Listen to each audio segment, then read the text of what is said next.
ऐसे करते करते 4 महीने गुजर गए सर। हम कब तक हम धैर्य धारण करते रहेंगे, कब तक हम बैठे रहेंगे बेरोजगारी में सर, और मानसिक और आर्थिक रूप से हमको कितनी परेशानी का सामना करना पड़ रहा है। आप हमारे परिवार में आके देखिए। इस देश के शिक्षक सड़कों पर, उस देश का आलम क्या होगा। 2017 से अब ये भर्ती आई थी और अब जाके 5 वर्ष में लगभग ये पूरी होने को है, और तब इस समय जो है ये बंद हो चुकी है, मतलब रोक लग चुकी है इसमें। इसको जो है जल्दी से सरकार शॉर्ट आउट करके हमको शीघ्र नियुक्ति दे। नमस्कार, स्वागत है आपका JJN न्यूज़ में और मैं हूं आपके साथ हिमांशु सम्मल। इस वक्त हम मौजूद हैं हल्द्वानी के बुद्ध पार्क में, जहां पे आप मेरे पीछे देख सकते हैं कि यहां पर UKSSC के छात्रों द्वारा धरना प्रदर्शन किया जा रहा है। मैं आपको बता दूं, UKSSC ने 1431 पदों पर विज्ञप्ति जारी की थी कि जो इसका एग्ज़ाम था वो 8 अगस्त 2021 को कंडक्ट हुआ था और इसका जो रिज़ल्ट है वो 31 दिसंबर 2021 को आया था।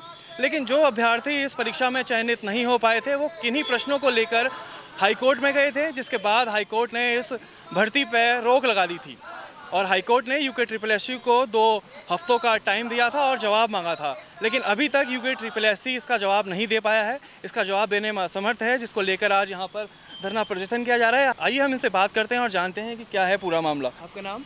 मेरा नाम राकेश टमटा है। तो आज जो आपके द्वारा यहाँ पर धरना प्रदर्शन किया जा रहा है, ये किस चीज़ को लेकर किया जा रहा है? हमारा धरना प्रदर्शन सर, ये उत्तराखंड सरकार में वर्ष 2020 में 1431 पदों पर सहायक अध्यापक की एक भर्ती आई थी और अभी 2022 में तक वो पूरी नहीं हो पाई है और हम सब जो अभ्यर्थी हैं उसमें चयनित अभ्यर्थी हैं। हमारा रिज़ल्ट 31 दिसंबर को आ गया था, उसके बाद 4 महीने हो गए हैं, अभी तक ये प्रक्रिया जो है पूरी नहीं हो पाई है। कोर्ट में कुछ विद्यार्थी गए हैं और उन विद्यार्थियों की वजह से ये पूरी की पूरी प्रक्रिया जो है लंबित है। तो इस प्रक्रिया के लंबित होने से हम लोग भी जो है मानसिक प्रताड़ना का शिकार हो रहे हैं और बल्कि केवल हम लोग नहीं बल्कि उत्तराखंड की जो शिक्षा व्यवस्था है वो भी प्रभावित हो रही है, सरकारी स्कूल प्रभावित हो रहे हैं।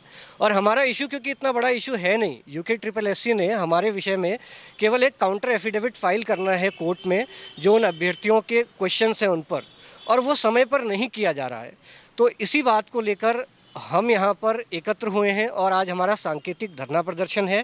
हम चाहते हैं कि आयोग अपनी तरफ से इस मामले का संज्ञान ले या सरकार संज्ञान लेते हुए अर्जेंसी लगाए और हम सभी 1431 लोगों का और उत्तराखंड की शिक्षा व्यवस्था को थोड़ा सा देखने का काम करें। आप लोग उस परीक्षा में पास हो गए थे और आपका जो यहाँ पर धरना प्रदर्शन है ये सिर्फ नियुक्ति को लेकर है? जी, हम लोग 1431 लोग इस परीक्षा को उत्तीर्ण कर चुके हैं, जिसका रिज़ल्ट 31 दिसंबर 2021 में आया था। उसके बाद से ये प्रक्रिया अभी तक पूरी नहीं हो पाई है। हम नियुक्ति को लेकर और प्रक्रिया आगे बढ़ने को लेकर जो है प्रदर्शन कर रहे हैं यहाँ पर। निश्चित रूप से हम लोग बहुत परेशानियों को झेल रहे हैं, आर्थिक रूप से भी परेशान हैं और साथ में मानसिक रूप से भी हम बहुत परेशान हैं। और हम चाहते हैं कि सरकार जो है इस पे अर्जेंसी लगाए और ताकि माननीय न्यायालय में इस केस का बहुत जल्दी से निस्तारण हो और हम जो योग्य जो चयनित लोग हैं उनको नियुक्ति मिले और जो हम जितनी परेशानियों से सफ़र कर रहे हैं, जितने लंबे समय से हम 2017 से अब ये भर्ती आई थी और अब जाके 5 वर्ष में लगभग ये पूरी होने को है, और तब इस समय जो है ये बंद हो चुकी है, मतलब रोक लग चुकी है इसमें। इसको जो है जल्दी से सरकार शॉर्ट आउट करके हमको शीघ्र नियुक्ति दे, यही हमारी मांग है।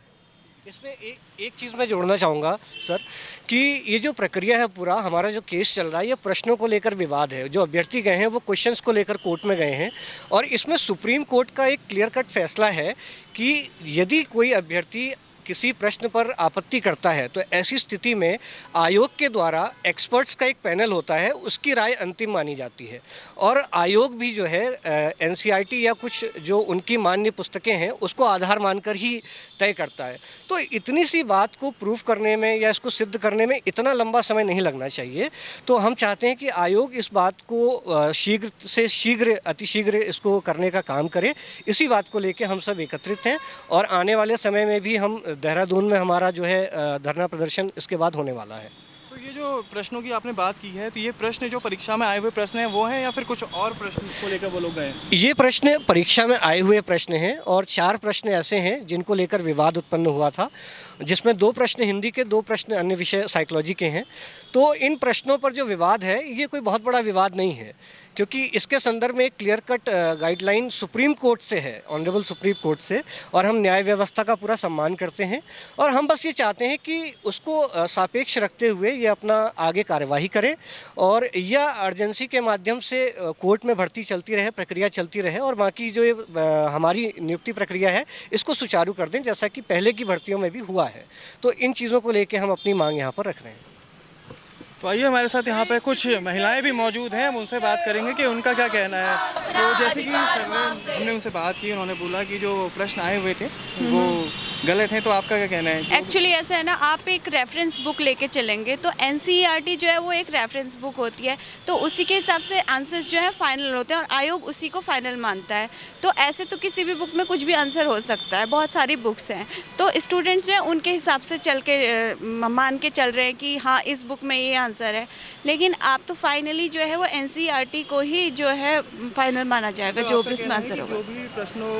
जो प्रश्न आते हैं, जो उनके उत्तर होते हैं, वो एनसीईआरटी में जो आंसर है उन्हीं के आधार पर फाइनल होते हैं, और जो बच्चे पास हुए हैं वो एनसीईआरटी की बुक पढ़ के ही पास हुए हैं।